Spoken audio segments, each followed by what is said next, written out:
well, I had pounded the table for so long about, getting access that once they said, okay, let's look at then I had to find a way to make it happen. Right. And this was still back in a day before the rock solids or the spectrums and the modern flow trail map design. Right. We were still building trail by hand a lot, whatnot. I said, how am I going to get, people out to build a, 10 to 20 mile, now it's 22 mile trail system by hand? How is this going to work? Right. So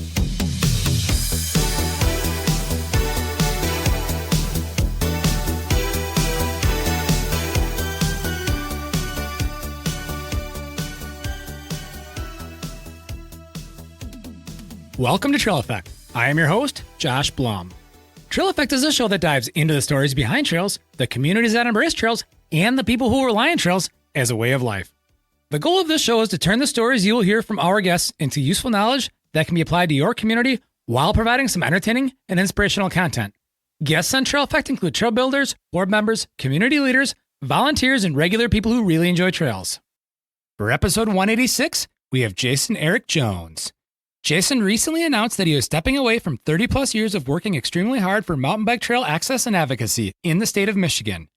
And I knew it'd be very important to have Jason on the show to recount some of the experiences he has had along the way.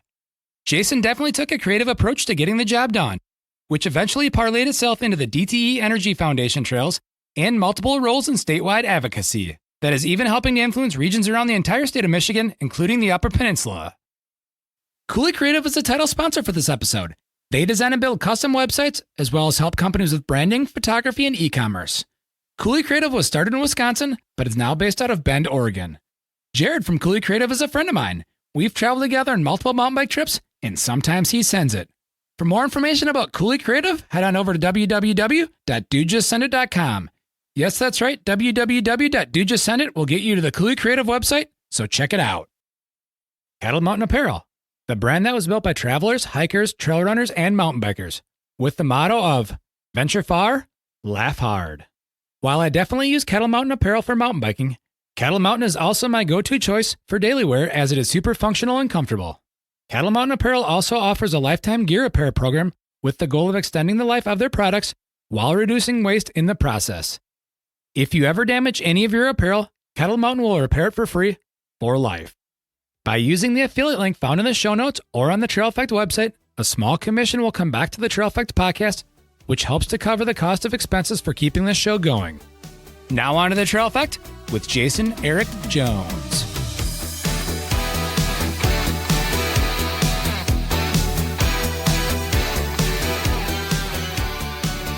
Sounds good. Here we are today on Trail Effect. I have Jason Aric Jones.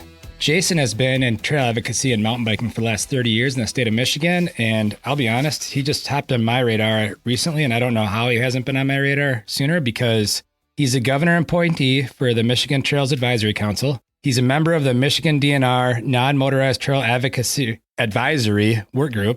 He's a mountain biking advisor to the League of Michigan Bicyclists. He's a board member for the Potawatomi Mountain Biking Association, and he's the director and chair of the DTE Energy Foundation Trail. Welcome to the show. How's it going today, Jason? Hey, it's going great. Thanks for having me. I appreciate it. Midwest podcast, so definitely want to represent. Well, conversations with you are the reason why this podcast exists, because this whole thing is how we get more trails in more places and advocacy. And like I said, I don't know how, and I told you this when we were messaging, like you popped in my radar from Andy Williamson when he had, shared your post about retiring, which is, kind of why we got together is we're going to talk about your past 30 years, but then also the fact that you are retiring. I don't know if retiring is even a good word. I don't like the word personally, unless I'm talking about it as a joke, because I don't think we ever retire. Riding off into the sunset, right? Yeah. Well, let's get into your backstory and how you got into mountain bike trail advocacy specifically, because, there's always been a lot of media and hype around racing or the new latest mountain bike gear, but trails and advocacy, they don't get the center stage a lot, but you thought it was super important to get into it. So let's talk about that. Yeah. So, back in the mid 80s, I was at Michigan State going to school, and I was actually had a road bike, and I was way kind of into not road racing, but had a nice Cannondale SR 600 road bike, and was whipping around campus one day, and a car pulled out and hit me, and I flew over the hood, and bike was trashed, right? So I was kind of disappointed, obviously didn't have a bike. A friend of mine let me borrow his mountain bike. And he also was telling me about he was making weekly trips or weekend trips down from Lansing to the Ann Arbor area to the Potawatomi Trail. And I knew nothing about mountain bike. I knew it was an up and coming thing, but I hadn't really ridden off road or whatnot. Went down with him one weekend, caught the bug, and was just obsessed, from that point on with mountain biking, and, worked up to get my first mountain bike, which was a Specialized stump jumper in a pearl white with, a classic bike, right? Rigid, of course. And so it started going down to the Potawatomi Trail to ride, and, soon found out that was probably like 88, 89, some of the challenges that mountain bikers were facing in Michigan, which I call it, for lack of a better term, the green wall, kind of the old guard of, land managers that really, were more about hiking and scouts and birding, and, the whole biking thing on trails was really in a lot of their minds, foreboding. It wasn't appropriate, right? It didn't mix well on non-motorized trails.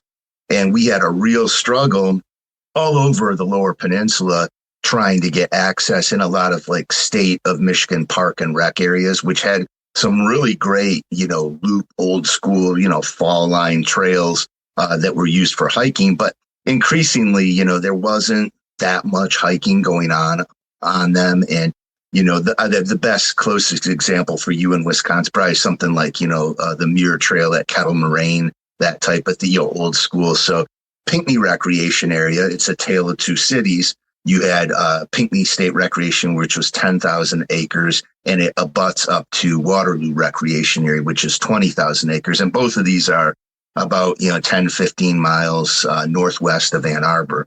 And so the manager at the time of Pinckney Recreation Area, he embraced mountain biking. I say embraced might be too strong, but his name was John Labossiere, and he wanted to give bikers a fair share. He was more, hey, look at, they're legitimate users. Let's give them a chance. Let's see how this works.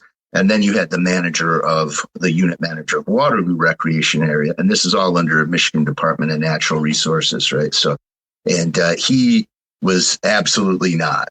Bikes are the devil. And there were a lot of folks within the department back then that it was very polarized.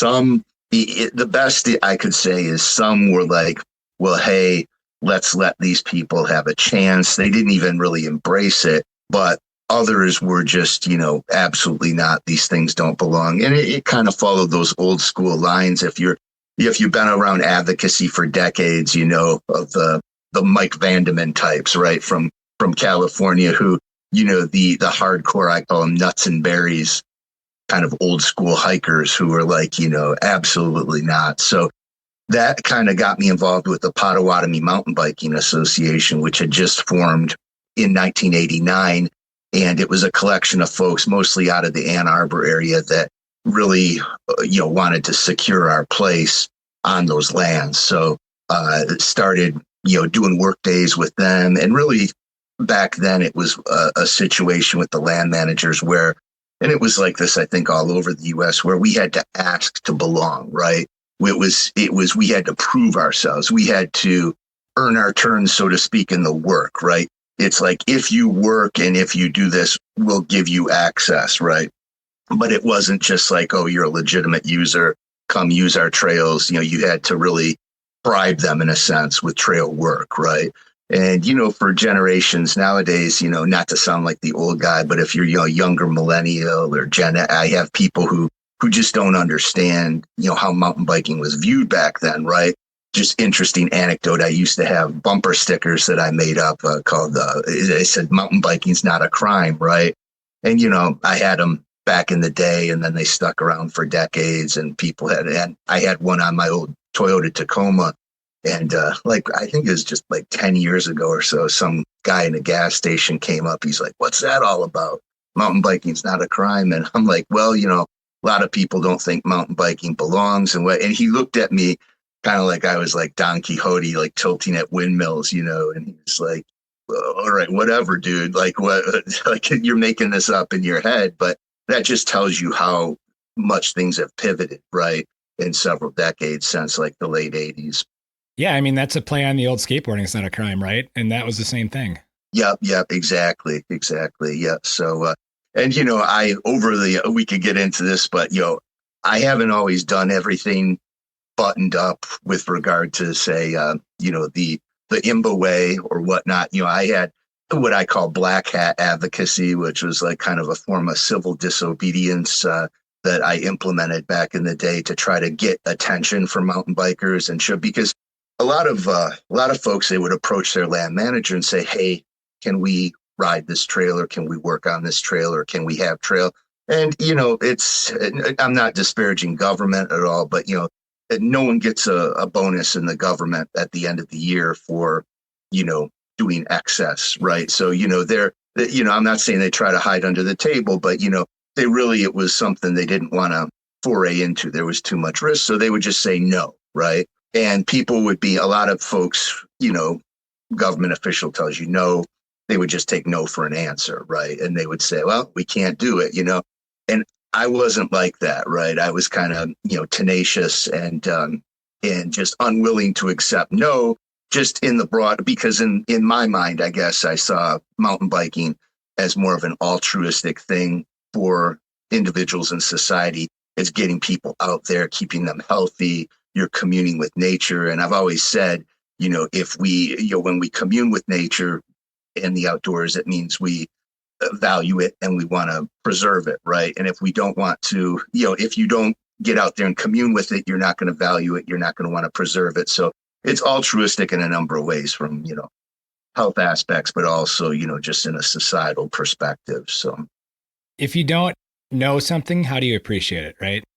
Right, exactly. So, and that was one of my driving forces too, with creating the DTE Energy Foundation Trail, was just, again, looking at that space and knowing that, hey, it was really underutilized. And if people, were then coming out to that space and loving it, and, the trail was, light on the land, so to speak. And, people would always value that area then, so it could be preserved, for generations, right? Because if before the trail, if someone said, and we actually had this, there was a company that had, the DNR had done a land swap on some area, and they were going to sell part of it to a gravel mine, right? And if you don't really know the area, you don't experience it, maybe something like that can go through, because you're like, well, whatever, they're going to mine. But if you value that area, then you're more apt to stand up and say, wait a second, this is a great space. We don't want this gravel mine here. We want it to remain in its current condition. Yeah. Sorry to be a little tangential on you there, but yeah. No, it's important because, I run across it regularly too, where the current, I don't want to sound like the old man either, but the current like form of mountain biking, like if you got into mountain biking in the last 10 or 15 years, you don't understand some of the challenges that we've gone through. I recently had a conversation with a coworker who's like, we're specifically on the topic of ride centers, and you can take or leave ride centers for what they are. But I simply told him, I'm like, it's because you're from a different generation and you don't understand the role that those played when they became a thing back in the mid 2000s. Cause he wasn't even, maybe he was in diapers, but you know what I mean? Right. Yeah. Advocacy has to be three things. You have to have local representation, you have to have state representation, and you have to have national representation. And all of those play a role. And I try to explain that to our local chapters when I was in a state role, like with the Michigan Mountain Biking Association, and on some of the DNR committees or whatnot, that look at a lot of the big money decisions or directional decisions happen at a state level. And if you don't have a voice there, you can get easily shut out. And you're focused on digging dirt at a local level, which needs to be done, right? But you also need to influence that policy. And we have a lot of examples in Michigan where, mountain bikers have been hurt because of lack of involvement on certain, just case in point, equestrians in Michigan. Equestrians have a designated by legislation, a subcommittee to the Michigan Trails Advisory Council.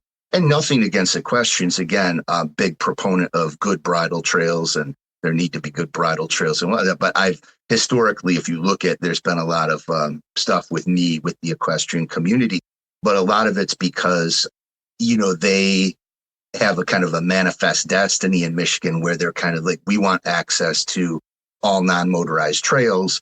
And, oh, by the way, we don't get along with bikers. So we want those bikers to have no access to any trail we have access. And so when you put that equation together, right, it doesn't quite work out, right? And they had legislation a couple of years ago, actually, that they tried to implement that would have stated exactly that they would be given, unfettered access to state non-motorized trails. And if they had access to those, bikes wouldn't be permitted. So it was kind of crazy, but these things can happen if you're asleep at the wheel, like at the state level. And, even though equestrians account for, I think the data is around like 3% of day use on trails, they have a bona fide legislative committee that the DNR has to report to. And, mountain bikers don't have this. We just have, representation, appointed representation, to the committees, but no specific subcommittee. So these types of things are important, same thing as it goes at the state with IMBA at a national level, with Washington pushing broader initiatives and whatnot. So a lot of people at a local level, they'll look and say, IMBA, they're just looking, they're doing things with this Bolt Act or whatever that doesn't impact me, but, it all trickles down, right? So. Oh, it totally does. And they were IMBA was the first and still only in this country, nationwide organization to represent mountain bikes that started back in 1988, if my math is right. And yep. They started in California for the very same reason that you got into advocacy in Michigan, with, I call it the old Sierra Club mentality. Yeah. And so they play. And I was involved with them heavily at the beginning as an affiliate, the MMBA. So that's kind of just to give you some history. The Michigan Mountain Biking Association was formed in 1990, and what it was the Potawatomi Mountain Bike Association in Southeast Michigan, which was Ann Arbor based, popped up. But then West Michigan had an effort going. A fellow named Dwayne Abramowski, he had a zine, the Bent Rim Bugle, that he was writing about mountain biking, and he was a big emerging mountain biker, and they had similar advocacy issues in West Michigan. So he kind of got together with PMBA, Potawatomi Mountain Biking Association. There were some other loose affiliates popping up. Some of them were bona fide nonprofits. Some of them were just clubs. But there were 9 chapters of the Michigan Mountain Biking Association that developed all around the Lower Peninsula. It didn't include the UP at the time because, things were kind of off the radar in the UP at that time. But, and those 9 affiliates were actually under the 501c3 umbrella of the Michigan Mountain Biking Association. And the Michigan Mountain Biking Association was an affiliate of IMBA for, a good decade there from the late 80s. So, Tim Blumenthal, if you remember him, he was the founder of IMBA really before he went to People for Bikes, and worked with him closely. So the Michigan Mountain Biking Association, what was unique about it is we really realized early on that there was a racer mindset, and there was heavy, old school cross country racer, mindset. The enduro wasn't a thing back then. So, but those folks, even though they love the trails, they were more focused on, their heart rate and, their performance, and not as much, showing up on work days. So we said, we have to try to leverage this huge community out there that they want these trails, but they don't necessarily want to, come out to the work days or be involved in all the backroom politicking and, paperwork. So we formed the MMBA Point Series, Championship Point Series, which we work with several promoters around the state, and we leveraged race series for advocacy. And you had to be part of the point series, the statewide point series, you had to join the MMBA. And so part of the proceeds, the promoters at each race would give proceeds to the Michigan Mountain Biking Association. So we kind of leveraged racing for advocacy. And that was really pretty cutting edge to the point where Tim had come out with the folks from NORBA at the time, which this tells you how old school I am with NORBA, the old National Off-Road Bicycling Association, which was the sanctioning body for racing. And they came out and visited with me and said, we want to see how your model works because we want to try to emulate that in other states. And it's so funny now because, SORBA has, so eclipsed like the Michigan Mountain Biking Association. But back in the day, we were kind of a model for SORBA, and SORBA had come up and visited the MMBA and kind of look at how we were structured and tried to. So we were really a model for, quite a long time in the early days with how we did things. But yeah. Little sidebar. I remember going to race a NORBA National in Traverse City, Michigan back in 1996. So Yeah. Great NORBA National up there. Rick and McLean, who own shops in Traverse City, helped promote that at Shanty Creek Resort. And prior to that, there was another one at Sugarloaf Mountain up there, which I remember I was a judge for the stock trials competition, but at any rate, the Shanty Creek race, though, that was infamously known in '96. That was the Atlanta Olympics, and it was a qualifier. And Travis Brown at the time, it's kind of a legend in Michigan. So there was a feature that was put in on the course, the water jump. And it was it was a gap jump basically, which, at the time, again, not a big enduro scene. Everything was cross country, and throwing cross country racers into a situation where they had to hit a lip and gap jump, artificial water pond or whatever. It was quite controversial with the promoters, and you wouldn't see stuff like that today. But Travis actually in practice, hit that and fell and broke his collarbone, and it cost him his Olympic bid there. So yeah, so if you ever talk with Travis, he probably doesn't have fond memories of Michigan and that NORBA National, but yeah.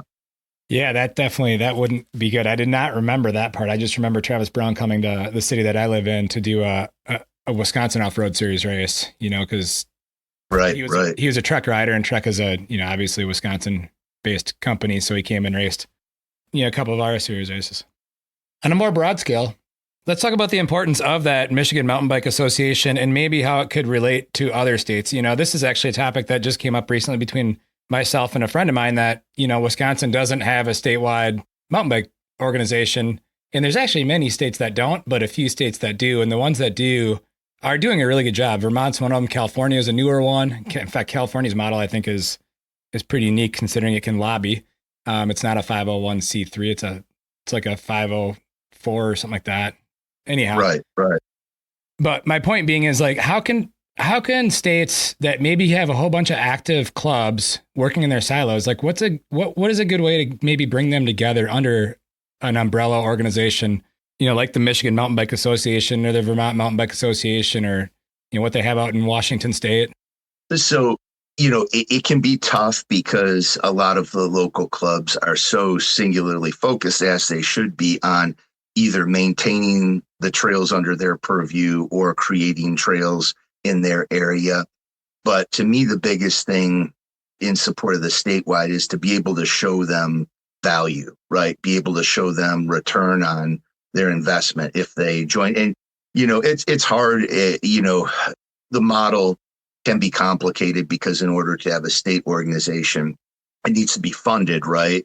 But then if it's funded, it's the old, and this has been this way, ever since I started, the big, the push-pull between how much money does the affiliate keep and how much, and this goes to a national level too, right? With IMBA, that's always one of the, how much of membership money should go to IMBA, how much should stay with the local organization. So there has to be a proper balance.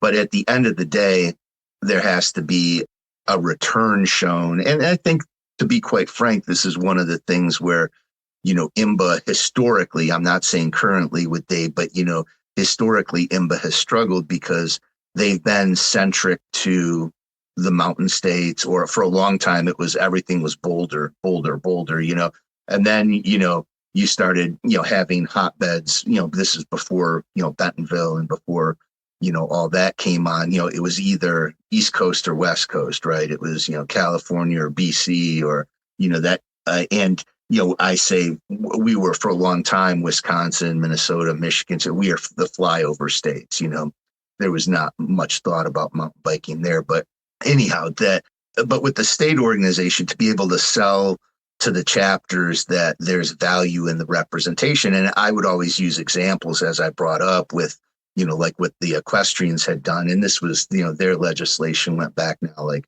12 to 15 years ago, where they had some access issues on a trail in the northern Lower Peninsula, unrelated to mountain bikes. It was just stewardship issues where they wanted to ban equestrians from the Pigeon River country.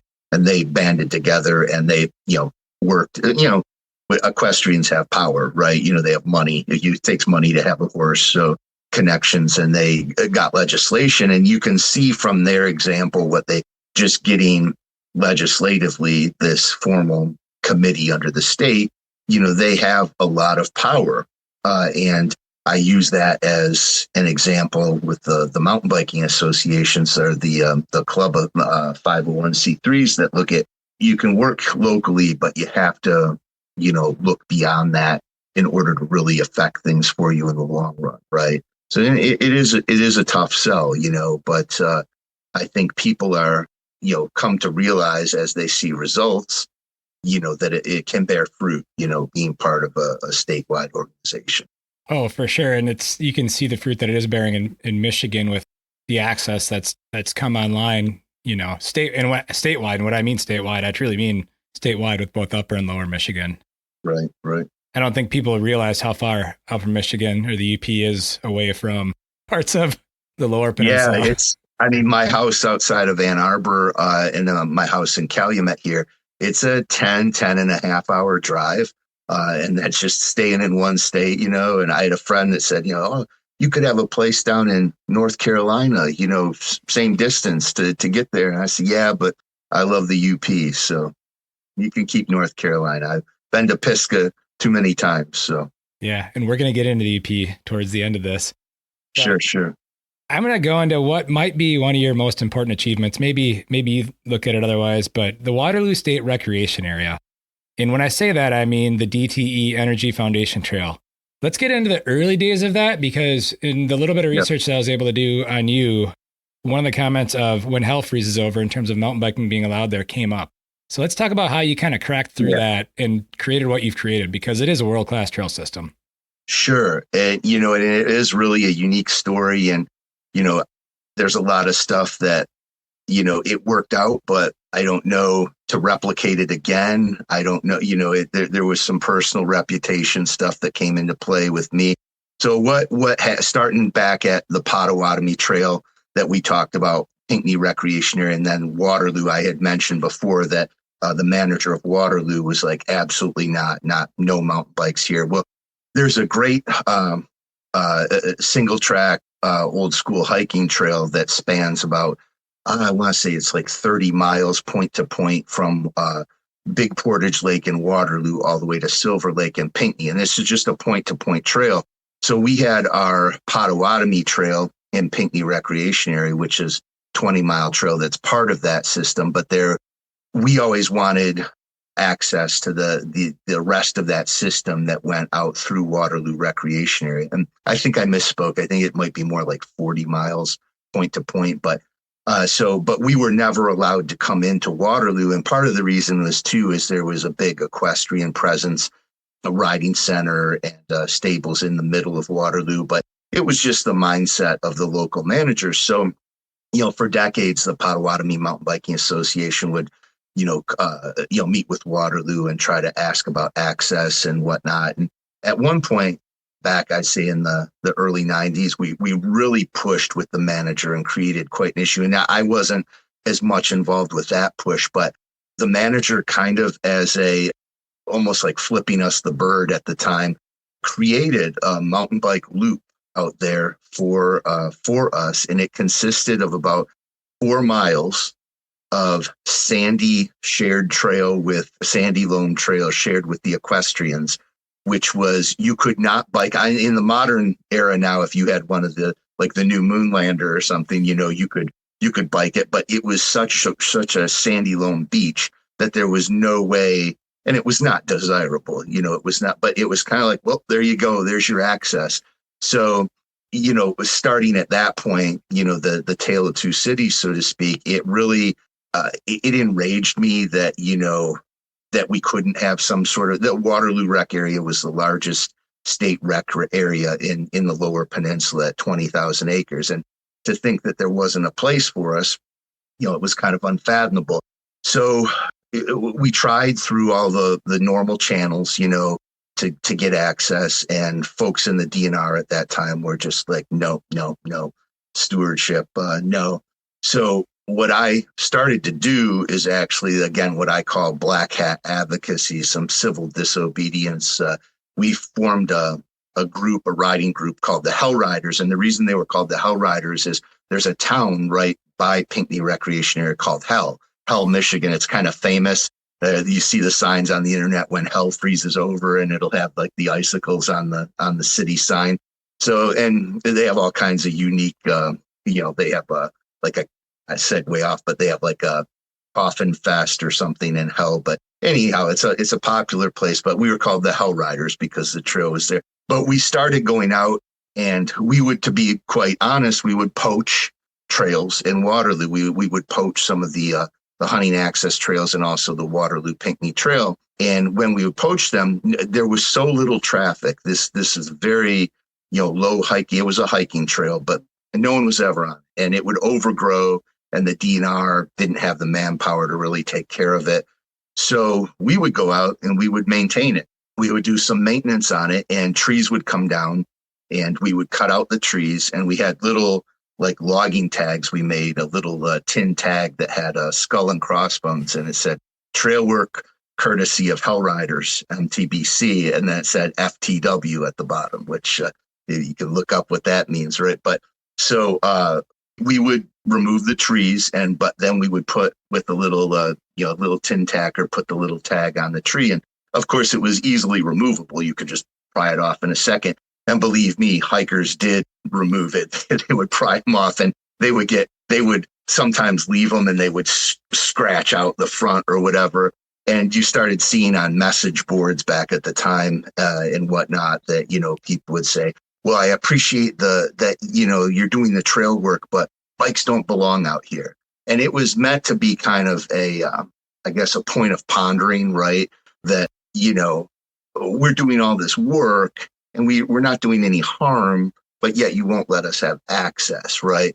So the Hell Riders and some of the work that we did with it became, quite polarizing, even within the mountain bike community, right? Because everyone was trained to, kind of go by the IMBA, you ask if you can belong. It was a break from that, right? And I did get some enemies within the organization for that approach. And, I can't say I blame them, right? It was, an act of civil disobedience, but it was all with a goal. It was with a goal to be able to get ourselves a seat at the table. And so what ended up happening is all credit to a man who's still in charge of DNR Parks and Rec named Ron Olson, who basically Ron came in and he must be in there 20 years now, and he's in his mid 70s, and he keeps ticking. He's still in charge of the department, but he basically, to his credit, rolled me in and gave me a seat at the table, and said, look at, we want to, work with you. We want to look at this. And I think it was pretty controversial. It was a risk for him at the time too, because, here you had someone who was really doing these, acts of civil disobedience, right? And in violation of, park rules or whatnot. And, he sat down and heard me out, and he carved out a place within the management planning process where we could look at getting a trail at Waterloo. And from that point on, you pound the table, to get attention. But when you're given a seat at the table, I put the white hat back on, at that point in time, and said, well, let's work within the system. They're giving us a fair shake. So, and that was, probably at mid 2000s. And it took another 10 years, say from 2005 to 2015, to go through the DNR management plan, because the management plans only come up so often, right? So the management plan came up for Waterloo Rec, and I had a big call out to the public about coming to a public meeting to represent for mountain bikers, and we had numerous meetings and more public representation, and finally we got on the docket to have a trail in Eastern Waterloo, dedicated mountain bike trail. It started out where we were just looking at, can we have access to this Waterloo Pinckney, hiking trail, and it evolved into giving the bikers their own trail system. Well, I had pounded the table for so long about, getting access that once they said, okay, let's look at then I had to find a way to make it happen, right? And this was still back in a day before the rock solids or the spectrums and the modern flow trail mech design, right? We were still building trail by hand a lot, whatnot. I said, how am I going to get, people out to build a, 10 to 20 mile, now it's 22 mile trail system by hand? How is this going to work, right? So, I have a business background. I have, my day job. I'm a CFO of an importing company. So I'm pretty good behind the desk, right? And fundraising, that kind of thing. And I said, well, it's going to be a lot easier to fundraise and to have a professional build this trail than it is to try to do it old school, right? And so long story short, I put together sponsorship packages after we were approved with the trail plan to put out bids for a corporate sponsor. And we shopped everyone from, we were very close. A little segue. I managed the Bell's Brewery mountain bike race team for 10 years. So Larry Bell had some inroads. He's a friend of mine. Had some inroads with him because of that, and looked at possibly having it actually be the Bell's Brewery mountain bike trail instead of the DT. But, there were some issues with that, with alcohol and whatnot. We also had talked to Oscar Blues in Colorado. We were very close with them. That was right when they had been taken over by private equity. We're looking to fund some things. So a number of people were in line to buy. So sorry, I kind of all over the place here. But so to Chief Olson, to back up a little bit, once the plan was approved, he basically allowed me. I said, in order to get the funding, we're going to have to sell the naming rights to this trail. And I thought, we sell naming rights to stadiums and other public infrastructure. Why couldn't we sell the naming rights to a trail? And I'm not sure, nationwide, if that had ever been done before or whatnot. But to me, it seemed pretty cutting edge. And I didn't think the DNR was going to buy in on it. It's public infrastructure. Again, to his credit, Chief Olson found a way to make that work. And we structured an agreement wherein if whoever bought the naming rights, if they paid just over 50% of what was thought to be the total budget for the trail, they could buy the naming rights. And we had haggled at first about whether that would be in perpetuity or whether it would be for a period of 10, 20 years or whatnot. And I was having a hard time getting folks to bite for, to put up, over $250,000 for a 10 or 20 year time frame, right? So the DNR actually agreed to in perpetuity. And then as these packages came in, it ended up that the best package, the best option we thought was the DTE Energy, which is the major energy provider for Southeast Michigan. They have a foundation, and they've sponsored things, all kinds of projects in the Detroit River Walk and redevelopment and whatnot. But they basically bought those naming rights, and it gave us the seed money to create that trail. And from that point on, it was just, looking at, I think this was, Aaron was in the early days, I think, with Copper Harbor stuff at the time. And we had some familiarity with Alex Stewart and Spectrum from what he had done in Brown County. And so we ended up engaging Alex and Spectrum from Brown County, and they subsequently, they built the Dragon in Michigan, which is popular trail. They're also building. They built the Merrill Trail in Grand Rapids and trail up in Leelanau. Palmer, they're working on now, Palmer Woods. But yeah, the DTE project was their big baby after Brown County. So we went through a series of 5 years then where building out, 4 different loops. And there was, we're currently working on the 5th loop now, is in the planning stages. It was held up because of the EMR Eastern Massasauga rattlesnake endangered species regulation. There was we had to suspend development of that 5th loop for a while, and it looks like we're kind of past that now. So sorry, I know I'm just rambling on, giving you a lot here, but that's kind of it in a nutshell with how DTE came about. But it was really through that whole process with the black hat advocacy and whatnot. So. Let's talk about how you decided to do what you did in terms of the layout and design with the 4 to 5 loops, and how that really came to be. And then you touched on something that I was hoping you would bring up, which is moving from the volunteer model to the professional trail design and building model. And I want to say that I want to preface that with like how volunteers are still a very integral part of what we do as mountain bikers and advocacy, but just kind of that balance between those things. But first, let's get into like just the layout and the design of DTE. Sure. So we had worked, closely within the confines that we were given to work with the DNR, and, stewardship within the Department of Natural Resources. They have their job to do, but I have to say that, they tend to be along the lines, at least in the Michigan DNR stewardship, that they don't want to see any development of any new infrastructure, be it trail, be it, so they always tend to try to throw you down on the existing 2-track in the invasive corridor. And, we had, there's a loop at DTE called the Big Cane Loop. And it's a big, as you have in Wisconsin, we have the kettle cane geography, from the glaciers. Beautiful, large cane feature that we wanted to take the trail up and climb and then descend. And, we met with stewardship, and they said, look, there might be birders who come out and are looking up that cane, and they're not going to want to see mountain bikers. And I'm like, birders? I haven't seen birders out here, I'm sure they exist, but I don't really, is this an issue?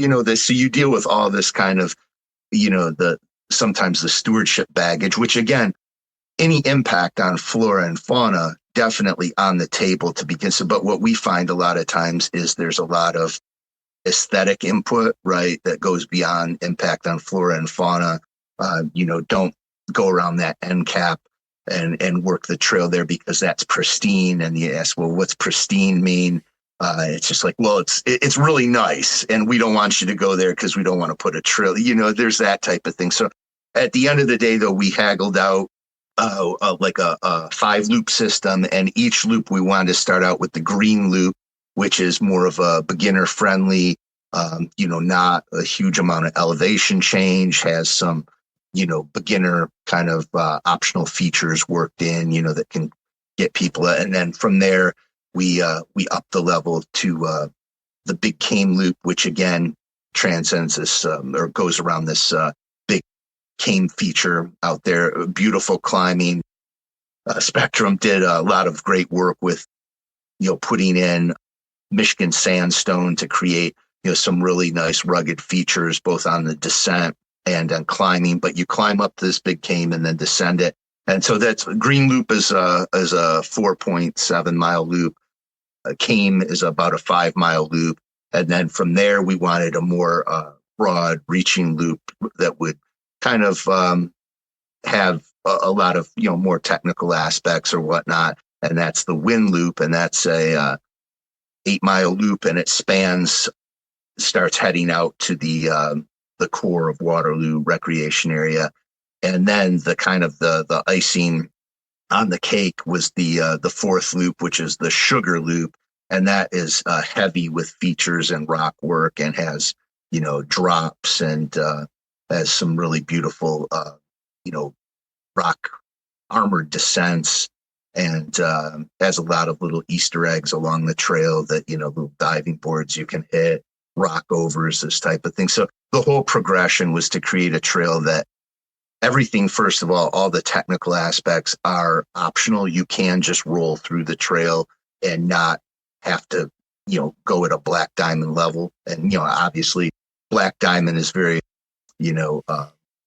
different people have different views about what black diamond is, but you have to look at where you're at, the geographic location. And in southern Michigan, things that, out west would be, not even on the radar, even in, the UP, Copper Harbor and whatnot, things that would never be considered black diamond in southern, or, up there are considered black diamond in southern Michigan. So, we had to create that optionality in the trail system so that it could work for all users, being on public land. But I think we did a great job in doing that, there's this progression in the difficulty in the loops and then progression in the features that you can hit and whatnot. So.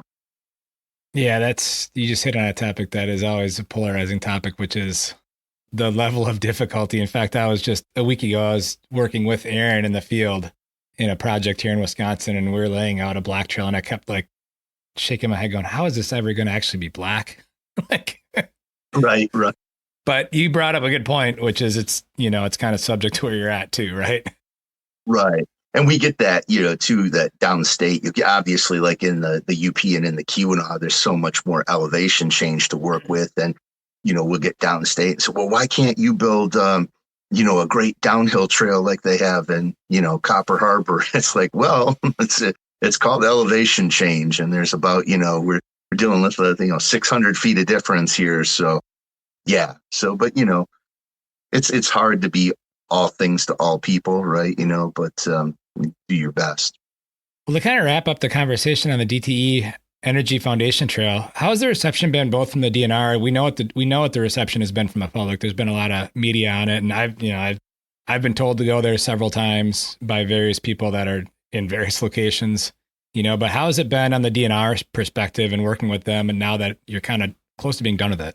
Well, that's very interesting because when it started out, they approached it, again, Chief Olson pushed for it, but I would say a lot of people that were under Chief Olson within Parks and Rec were like, okay, Chief, whatever, we're going to do this. But, and I think they didn't understand. And I got to say, consciously, I knew that it would be a huge deal with the way we were going and the way it was going to be constructed, a modern flow trail with all the bells and whistles.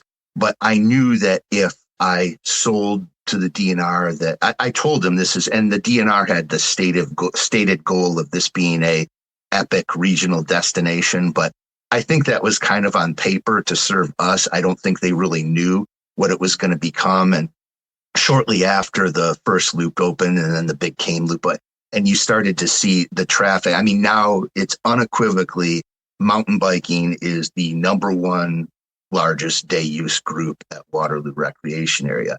And, to go from zero to that, I told them that this is going to be Disneyland for mountain bikes, and you're going to get people from 3 states and whatnot.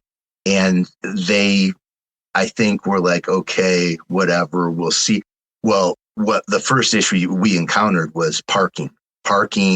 We had way underestimated the level. Well, I hadn't underestimated it. I knew that at the beginning, if I told the DNR, hey, we need parking for 100 cars to serve this, that might be a deal killer.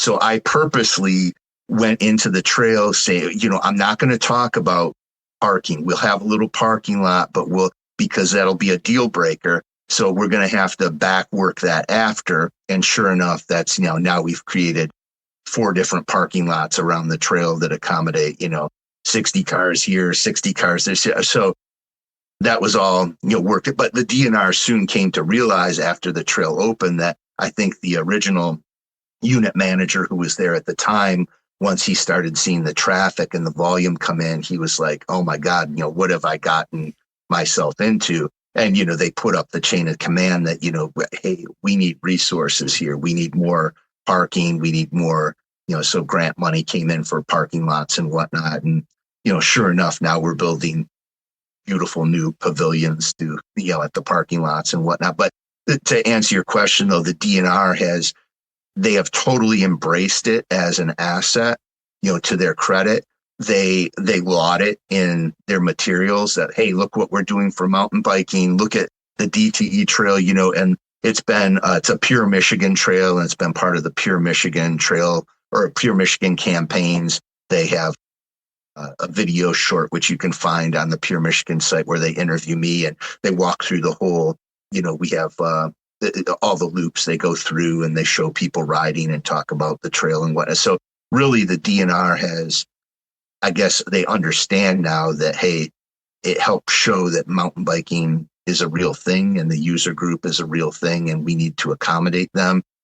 And to that end too, my subsequent work that on the Michigan Trails Advisory Council, was some of my focus there has been to just look at data and pivot towards, because I think, with land managers sometimes in Lansing, I said there can be a big book of fiction that's written about who's using the land, right? We have like old school mentality about, you'll hear people talk about, well, what do the scouts think and I'm like, look, no offense to the scouts, but they're gone. They're not a thing. They're selling their camps there. You don't see, like in the 60s and 70s, Boy Scout groups. So it's not, but you really have to look as we stand in 2024 going into 2025. I always talk about stratification of trail types and trail users, because we tend to talk too broadly about trail, right? And there's all kinds of trail, right? There's even within, the mountain bike community, there's flow trail, there's old school backcountry trail, but then you start getting, DNR trail section, and they'll talk about trail, but a lot of their trails are linear, basically like MDOT, the Department of Transportation corridors, right?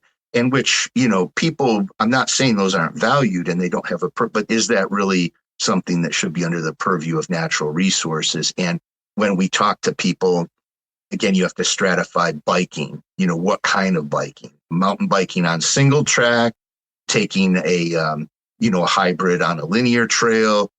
So I've been really pushing stratification of both trail types and trail users so that we can drill. And we've had recently, we had some professors from Michigan State University, as well as Grand Valley University, doing some data collection and surveys and presenting those to the trail committee. And, it's just as I thought, that once the data would start coming in, that it would be on our side. And you look at, and the data that came back, and it was corroborated between the two studies that was presented to us, was that basically the second most coveted use of trail in the state, the first is always, foot traffic, right? It's, hiking, trail running, whatever, because there's a larger pool. But second on these studies was mountain biking on natural surface trails. And that was even above snowmobiling in Michigan, which kind of blew me away, kind of the feedback. So, but that just went to show the DNR too, that look at, this user group is out there, they're valuable, they need to be tended to, right? So yeah, that's been a big push of mine to try to shift that paradigm, right? Yeah, for sure. Has there been, just to kind of circle back with the equestrian thing, has there been better cooperation with the equestrian group in terms of, like, I'm assuming that some of these parking lots share with the equestrian group, and maybe having what I am just assuming is segregated use between equestrian having their place to go and mountain bikers having their place to go? Like, how's that working out? So really in at least southern Michigan, equestrian and mountain bike use on the same trail it's natural surface, non-motorized trail, don't really work for a couple reasons. The equestrians will tell you, that the bikes spook the horses on single track or whatnot, and they don't want to share. But also there's the impact. We have a lot of sandy loam in Michigan and sand, and the equestrian use on those trails, it churns up. It doesn't compact the trail tread. It makes it beachy, right? That's why I call it, beachy. And it really, again, modern moonlanders aside, right? You're not going to want to ride a trail that equestrians have heavy use on, right? But that said, equestrians have in most park and rec areas under the DNR's purview in southern Michigan, there are separate bridle trails. I can go through everywhere from Waterloo recreation area to Pinckney recreation, where the Potawatomi is, Brighton, and even West Michigan, Fort Custer, Yankee Springs, all these, there's separate bridle systems. And really, I think there was like one left that was a point of contention at Proud Lake, which is outside of Detroit. And that just recently has been separated. And there's a great, if people want to check it out, a fellow named Bill Herman did some met cut work there, building this trail at Proud Lake. And it's a beautiful trail, beautiful flow trail. And it's, it winds in between the equestrian trail. And we have that in several areas where the trails cross, but that really, it doesn't present an issue. But yes, to answer your question, is trail separation is kind of ideal for us.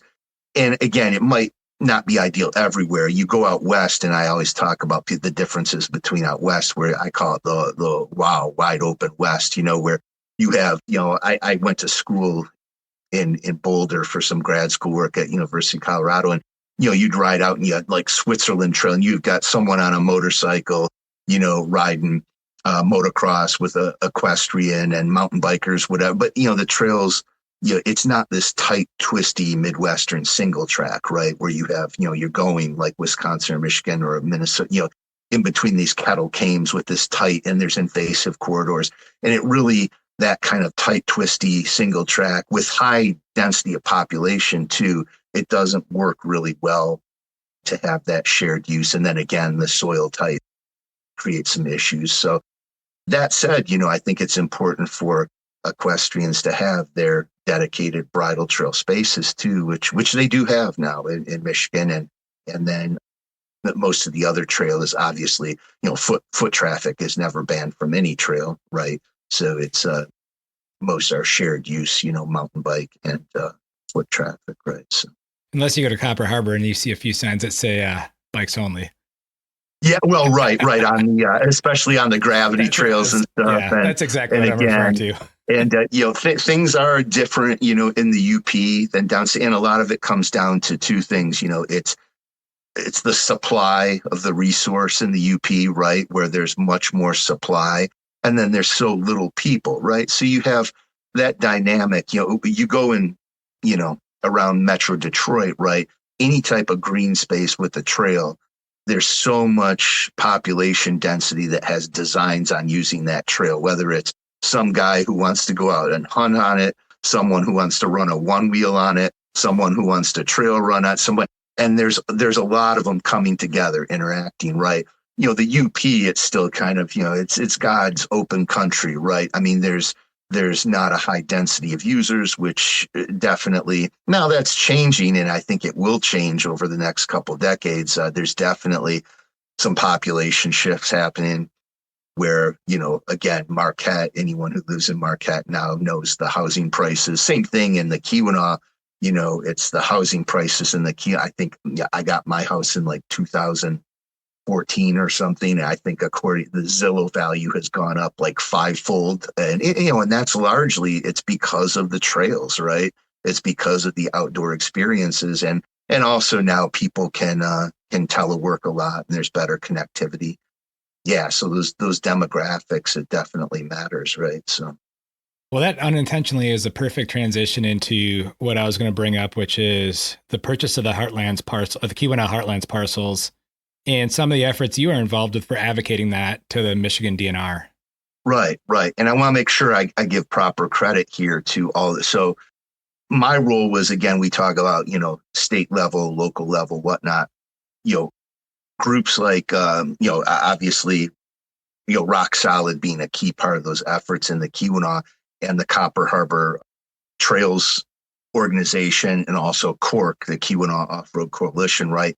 They've done all the heavy lifting on the front end. But what I did when that TRG property, when the forestry company decided to sell 10,000 some acres, and it became on the radar, and I think it was Cork, Keweenaw Off-Road Coalition, whatnot at the time, so tried to draw it to folks' attention, and it came to my attention as a part-time resident up here. I said, look at this, the Keweenaw is too valuable we need to preserve this land, and that land, has such value, the positioning of it towards all kinds of, natural features, whether it's, pathways to Montreal Falls, or, additional trail for motorized and non-motorized. So I brought it up with the Michigan Trails Advisory Council members who, in some of snow that represents motorized, non-motorized snowmobilers, and obviously the Keweenaw is huge for snowmobiling. And I got kind of, universal support for it. But so I had gone back to the DNR and, resolutions on the Michigan Trails Advisory Council.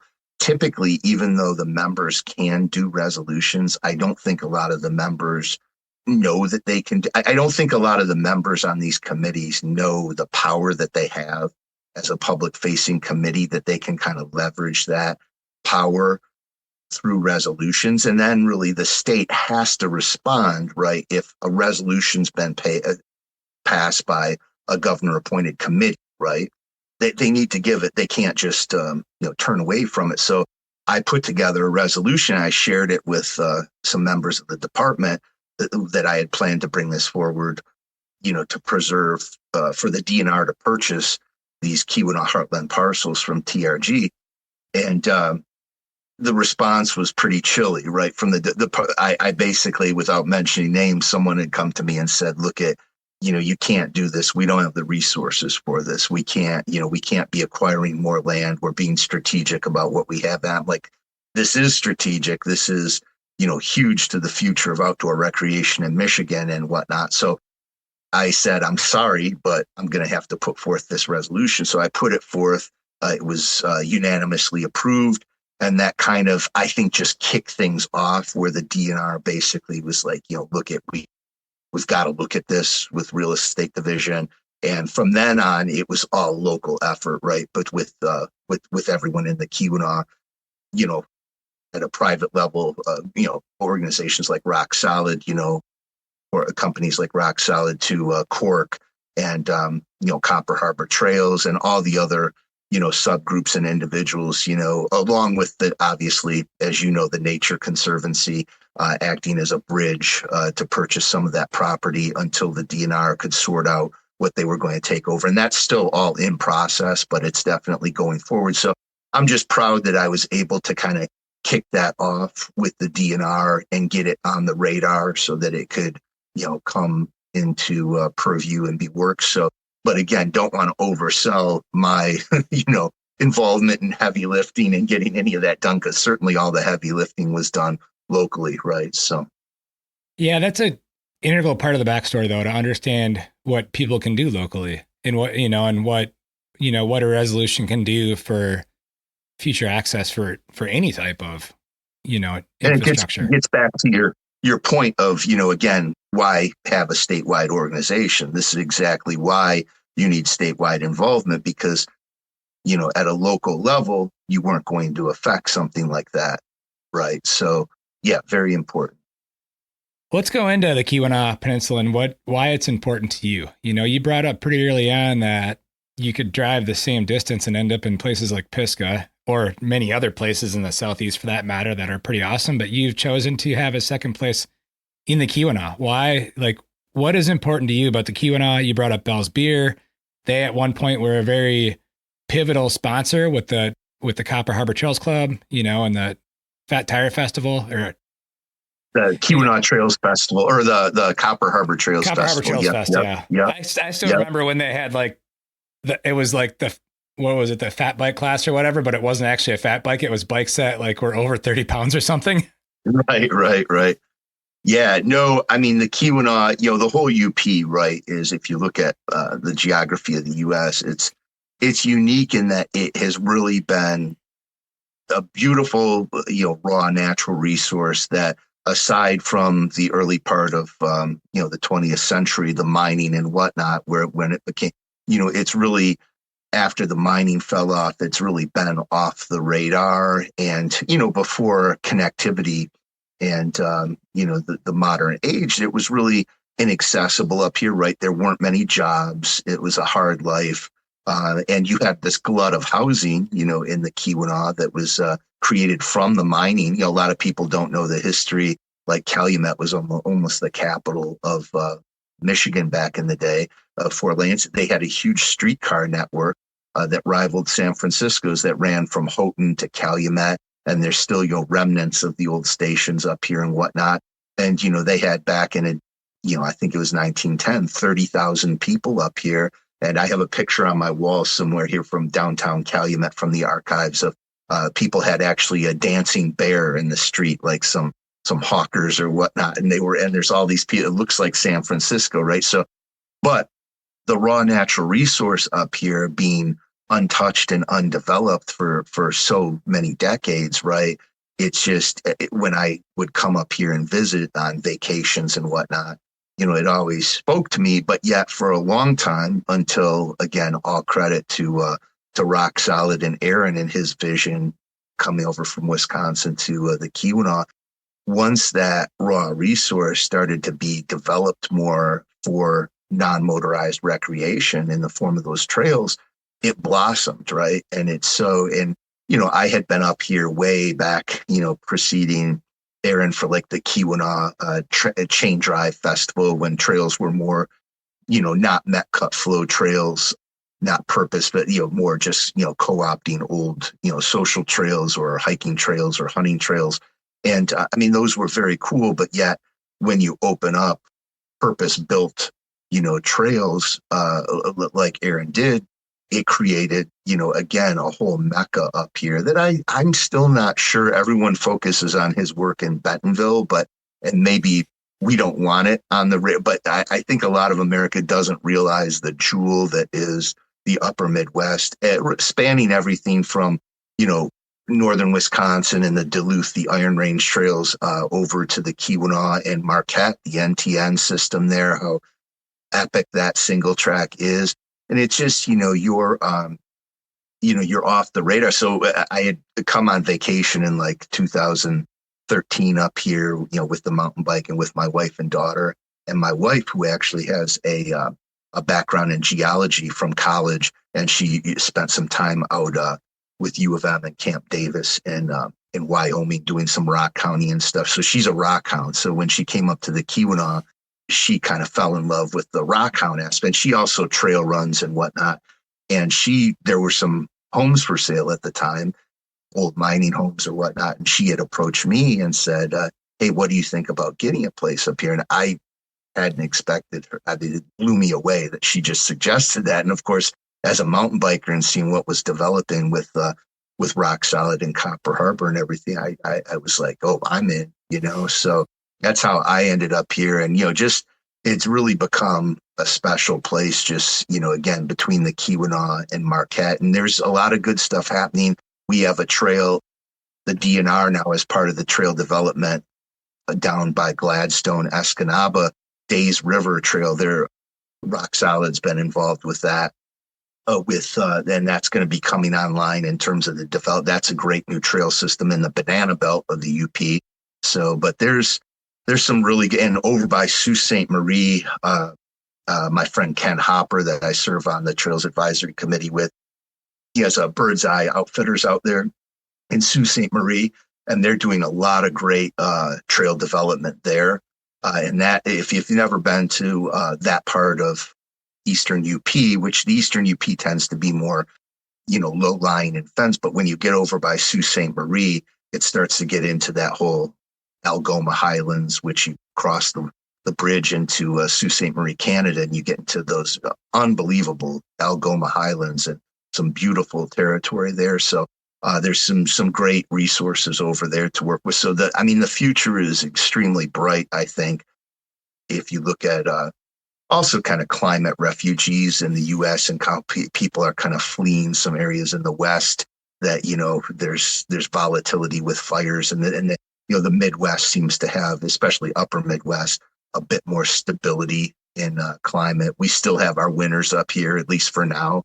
Although if I look outside right now, it kind of took a turn for the worse in the last day, but the fat biking and skiing has been awesome up here. So just a lot to offer, right? Yeah, it's when you bring up Calumet, I remember one of the first times I had gone, up to Copper Harbor, I was telling somebody that I was going to Copper Harbor, and they made the comment to me that Calumet at the turn of the century had a bigger population than Chicago. And for people to look at that now, it's unbelievable. Yeah, and you see the remnants, and those old pictures are unbelievable. Yeah, it was on par in terms of, they used to draw a lot of comparisons to San Francisco with the streetcar network and whatnot. And now you tell that to people who, when they don't have that history, then they're just kind of scratching their head like, are you for real? But yeah, it's crazy. Yeah, and you also brought up the point of, Rock Solid often gets associated with Bentonville. And I mean, Rock Solid does have their main office in Bentonville now. And that's a pretty logical thing in terms of deploying people and logistics throughout the country, right? But when Rock Solid took on a project in Pisgah in 2023, people went ballistic on Instagram saying, well, they're gonna Bentonville Pisgah. And I'm like, you have any idea what Rock Solid, where the roots of Rock Solid are and what we've really done as a company? Right. No, for sure. And people don't understand too. I think there's a misunderstanding about met cut trails, that anything that's met cut is going to be a bike optimized flow trail. And that's not the case, right? And we're doing that right now we're doing a revitalization project with the Michigan Natural Resources Trust Fund grant at the Potawatomi Trail. Again, the old granddaddy of the Midwest trails outside of Ann Arbor there that referenced in the beginning of our discussions. But, a lot of it's just was, legacy fall line built by the Scouts in the 60s. And, their technique in building trail was control points, right? There's a nice lake. We want to get there. We're going straight up this fall line, to get there. And, a lot of that's been reworked over the years, but we have a kind of this revitalization plan, which is a $500,000 plus plan, is, to really keep the backcountry character of that trail, but to make it sustainable. So there's a lot of, armoring being done, drainage basins, this kind of thing, new school techniques. And, it's being done for the most part met cut, right? But it's not flow trail, right? It's not purpose built for biking, right? It accommodates a wider user group. So yeah, I think it's important to understand that it's just, the old school ways, like in the early 90s, how, we used to get, we'd get grants, and RockShock, I remember, bought us, RockShock trail tools, right? And we had an inventory of it, and we used to have work bees, and we'd get people out there who, no offense to these folks, but, they didn't know how to build trail, right? And they knew, being able to build a trail and understand how to build a trail and riding the trail. Just because you enjoy riding doesn't mean you understand how to build a trail, right? It helps, certainly. You want someone who rides and building a bike trail, but we go out there with the RockShock tools and do our little par bake bench cuts and, try to hammer in. It's best, I think, nowadays to leave the trail building to the bona fide professionals like Rock Solid, like your Spectrums, like your Trail Sensor or Flow Trails. Or in Michigan, I'm talking about all over the country, that your time is best spent generally behind the desk raising money to pay professionals to build that. Now, that doesn't mean that there's not a role for volunteers, right? Because all that, the corridor clearing, routine maintenance, clearing out drainage basins, cutting deadfall off trails, that is all core volunteer stuff that can be, but, you don't want a volunteer with a tool in their hand just, shaping out trail tread on a, 30-degree slope or something like that, right? So it's best left to the professionals and to the machines. And I don't even know how you do that in Copper Harbor because I'm always in amazement at some of the work that you guys have done. Aaron's done with the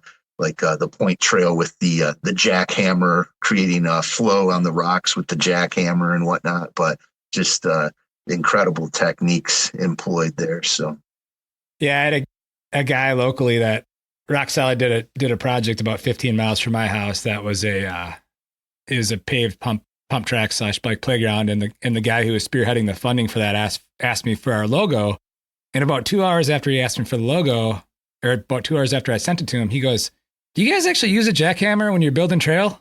And I'm like, "Man, if you only knew." Yeah, yeah.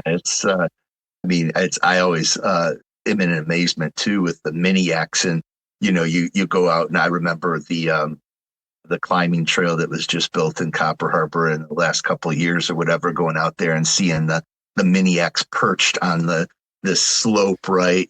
I'm like, man, that's not a job for me, sitting in that machine, with 100 foot between you and the ravine at the bottom. But yeah, it's definitely it's technical work, right? And I think that's the thing too, and that's what I've tried to convey when I've been the big pusher on the state level on these committees of, again, stratifying natural surface, non-motorized trail. Let's get away from just, non-motorized trail and say natural surface, because there's a world of difference between creating, a linear, concrete or blacktop corridor or even gravel grade through a field, right, in lower Michigan, and creating a single track, sustainable trail in the Keweenaw, right? So, but and I think the understanding, of those techniques, and certainly like now there's been a lot of strides, right, that BLM and Forest Service have adopted a lot of the modern sustainable trail building, and all credit to, IMBA and, Rock Solid, who is groups like, or organizations, companies like Rock Solid, who've helped in the development of that process. But I think to get those standards out there now, and to get land managers at even a local level, municipal level, and state level understanding that, hey, when you do something with natural surface trail, it should meet these standards, right? It doesn't have to be boilerplate, but there's this whole toolbox of techniques that you should be utilizing. And, we still had, just in the last couple of years with this Potawatomi revitalization project, some folks at stewardship had reviewed our plan, and they came back and said that, they gave us a laundry list of techniques that we should use in repairing the trail. And one of them was GeoWeb and water bars, right? And I kind of made my head explode. And I'm like, man, this is so whatever, 1990 or 1980 or 1960 or what, GeoWeb and water bars, this is not how things are done. And I had to reference, thank goodness, again, like national best practices by, groups like, or government agencies like BLM and Forest Service that look at, everyone's moving away from that kind of technique, right?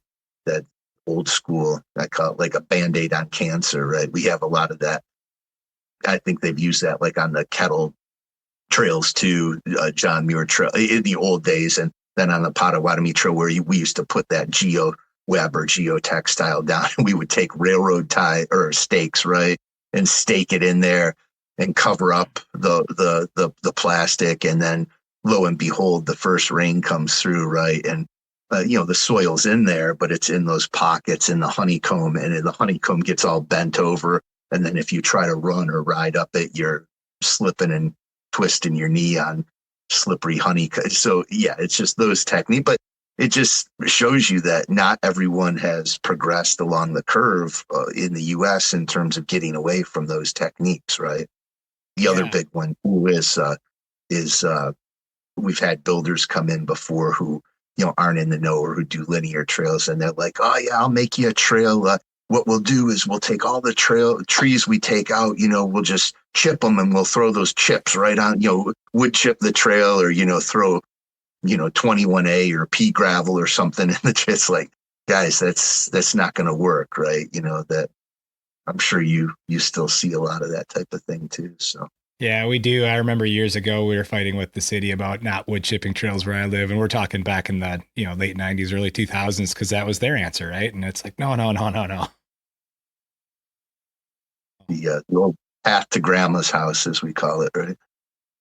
Well, as you wrap this one up, one of the listener favorite questions that I have is really, in your mind, what to you makes a great trail community? And I want you to answer it selfishly. And obviously you've alluded to that, I think, in several cases here with what you've been able to do, but, maybe more directly answer, like, in your opinion, what do you want to see, or what makes a great trail community for you?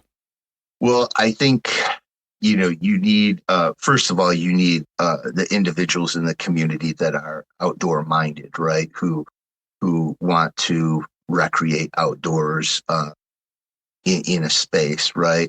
But a lot of people, the way they come to recreating in the outdoors, there are a lot of people who would like to, but they've never tried it, or they don't know how to get out there to expose them. Like we have people with the DTE trail that, whole communities of folks, talk about, diversity, equity, inclusions. We have there's a Indian, as in Indian a community, social community who comes out and bikes at the DTE trail, who, I talked to someone and they were like, hey, we didn't even, know that this existed or this opportunity existed. And it's our social group. And we get out here and we ride now but just exposing people, giving them that opportunity to recreate. People will, if you build it, they'll come, right? So if you build it, they'll come. So you need to, I guess, have the infrastructure so people come. But once that solid infrastructure is there, people will come and people will value it. People will love it. And then everything else follows in terms of the economy, right? People will build their bars and restaurants where the trails are located because it's a natural progression. You get a burrito before you ride, or coffee before you ride, and you finish your ride and you go have a beer and you have dinner. So it builds economy. And that's, we hear a lot about it. It's out there that trails build economy, but I still don't think a lot of communities and governments understand the relationship between, and I'll give you a great example too, Marquette, right? Really that town grew because of outdoor recreation. It's a recent boom, largely because of the NTN trail system. And you see it downtown, you see it everything from Black Rocks Brewing, bikes on the wall, to on the streets, mountain bike, sculptures on the street. I mean, it's pervasive within the community. It's a mountain town type community, right, that you see out west. But yet you still have people in government, like old school or who have been around there, who don't understand. They want to cannibalize certain municipal holdings that have good trail on it to build condos, because we're seeing this a little bit in the Keweenaw now. There's some discussion in Hancock with the Mostohito that, hey, we need great housing because people want to come here. So let's cannibalize the public land and the trail to build condos so we can house people. But you're cutting off your nose to spite your face, because the whole reason people want to live here is because of the trail. But then you're getting rid of the trail and the public land. So I still, it seems so obvious, but there are a lot of folks in government, the municipal government, that don't understand that relationship yet. And I think that's one of the emerging things, the emerging struggles that we are going to have to deal with going forward, is that whole balance between, wanting tax base if you're a municipality, but you can't cannibalize what got you to that point. You're right. So, and that's kind of the biggest emerging thing. I don't know if that answered your question. I'm sorry. I just ramble and I get so tangential, but I could talk about these things for days, right? So I just start rambling, but it's super important though. And I use Cuyuna for that as an example like that. The stuff in Cuyuna up in northern Minnesota, the trails were built and the communities initially were like, well, there's nobody spending any money here. And the reality was there wasn't anything for them to spend money on. And so then as people realized that, businesses started up, restaurants opened up, Airbnbs, all the things, bike shops. And then now, because people had something to spend their money on and stay in that community, they are. Right. And that, the government, municipalities and governments that get it, the city governments, they get it. Duluth, right? Great example too. Embracing the culture, but it's just a process, right? It's everything's a progression, and everything's it's just kind of making sure that every day you take one step forward towards shifting that paradigm, right? And that's been 30 years. That's been my goal, is just constantly trying to shift that paradigm, and it's a long haul, and you got to be in it for the long haul, and you got to be tenacious, more so than smart. You have to be tenacious, right? And just have a love and that you never give up, right? So, yeah, and that's, I think, probably one of the lessons that everyone needs to hear a little bit more, is that you got to be in it for the long haul, Yeah. Is there anything that you want to talk about that we didn't quite hit on in this show? I know over, you say 30 years. In my math in my head, when you talk, getting involved with the Potawatomi Mountain Biking Association, I think 35 years. What is there anything we missed on that you want to bring up before we close this one out? No, just, in a nutshell, I mean, I also want to, it's impossible, right, to thank all the people along the way. I mean, you're doing this podcast with me, I'm getting the attention, but really, it's all everything that's been developed or anything great that's happened with regard to trails in Michigan.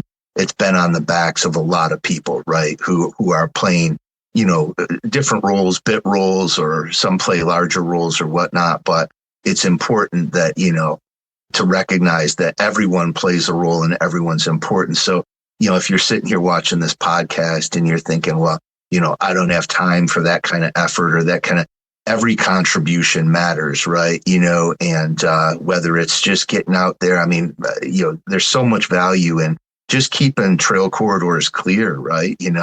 And there's so much work in, we have Adopt a Trail that we have implemented where, again, it's a common system where we have, we'll take the 22 miles of the DTE trail and we'll assign at the beginning of the year, everyone kind of vies for these positions to adopt one section of trail. And we try to do maybe little mile sections or what. So 22 different adopters. And there we give them a little manual, and their job is to go out and, keep the corridor clear. And if there's any, degradation in the actual trail tread or whatnot, to draw it to the attention of the chapter and whatnot. So I guess my message is just everyone needs to play a role with advocacy. And even if you're just a guy who's, you're in it for the, the racing or the event, you should still try to play some sort of role on the advocacy side, because you're just looking out for your future, right? You're just looking out for your ability. And really, my whole drive, I'd like to tell you that a lot of it's just been selfish too. I've wanted great places to ride, and I don't like taking no for an answer. Like, again, historically, when I said, well, what's the reason? I'm not hurting anyone. I'm not hurting you. We're interacting. Why are you trying to, ban me from this trail or not get? So, people need to stand up and, speak up, right? Well, Jason, I really appreciate your time with this. I appreciate, obviously, the 35 years. I'm going to say 35 years because in my head, 1989 to 2014 or 2024 going into 2025, that's well over 30 years, so. Right. And, I'm retiring formally, but, I can't ever, I'm always going to, be involved with trails, and I'm always going to be out there riding and whatnot. So, again, I appreciate the time. And I think at this point in time, maybe we should blow a whistle to wake people up from my monotone drone voice that I just, but I really appreciate you having me. And I appreciate your podcast. Is so valuable to have that advocacy. We see so much out there in the trail world or in the mountain bike world about technology and about, talking about the new groups and the new frames and the new, but if we don't have places to ride and if we don't talk about the advocacy aspect, none of that matters. Right. So I super value your podcast and appreciate what you're doing. Well, thank you. I appreciate that. And you brought up the word selfish. I'm going to bring up the word selfish. It's a selfish endeavor. And as Matthew McConaughey says, the best place to be is that intersection of selfish and selfless. And that's exactly what you've been doing. For sure. All right. I'm going to hit stop on this, and thank you very much. All right. Thanks a lot. See you down the line. Thank you for listening. If you like what you have heard, please take the time to share these shows with others. Sharing these shows will help create awareness of both the guests who have taken the time to be on the show and the podcast series itself. Also, if you're new to the Trail Effect podcast, check out our ever-expanding library of episodes. If you listen to the Trail Effect podcast on Apple or Spotify, please don't forget to leave a rating and review, as this is one of the best ways to show our support for the Trail Effect podcast. Also, don't forget to check out Cooley Creative at www.dudejustsendit.com. For additional ways to help support the Trail Effect podcast, check out the affiliate links tab at the Trail Effect website, where you'll find links to Kettle Mountain Apparel, Worldwide Cyclery, and Trail One components. By using the affiliate links found at www.traileffectpodcast.com, a small commission will come back to the podcast, which will help keep this thing going. This podcast has been edited and produced by Evolution Trail Services. Thank you again for listening.